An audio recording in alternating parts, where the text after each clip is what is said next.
Last week you heard from disease avoidance specialist Don Bennett, who's been on a raw food lifestyle for over 2 decades. As you can imagine, he's picked up an immense amount of knowledge in that time. But what about for those of us just starting out? Today you'll hear from Ariana, who's only a year into her journey. She'll explain why she started down this path and the obstacles she's encountered along the way.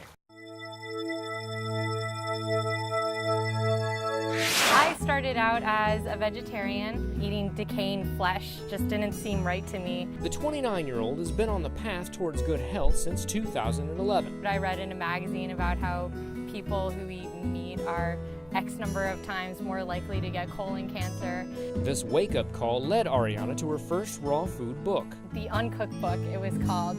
And I thought, well, wow, raw food. People who actually eat raw food full time, like 100% of the time. What a cool concept. She started out simple, with fresh salads and green smoothies, but couldn't manage to stay 100% raw. I ended up going back and forth between raw and cooked. Ariana struggled to get enough fresh fruits and vegetables in her diet, until she discovered the concept of buying in bulk. That streamlined everything, and that made everything a ton easier. And as soon as things were streamlined, I felt like there was less stress with this diet. There was one aspect of her life Ariana found a little tougher to streamline. My family, they're Latin, so they're big meat eaters. So when I became a vegetarian, it was just so hard for them to understand. They just couldn't grasp that. Then she met Sam. You can just find an 80-10-10 boyfriend.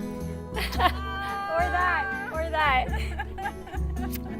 Who introduced her to 80-10-10. I liked it a lot. It was very refreshing. I felt really good. My energy level was good. Now, Ariana's health is improving, and her relationship with her family is back on track. After a while, they started leaving me alone a little bit.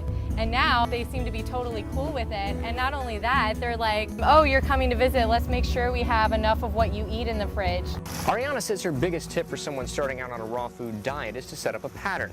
Whether it's going to the store once or twice a week or getting food delivered in bulk. The main thing is to make sure you have plenty of fresh fruits and vegetables on hand so you don't feel tempted to eat something unhealthy. And don't forget to like us on Facebook and follow us on Twitter. And remember, let's be raw.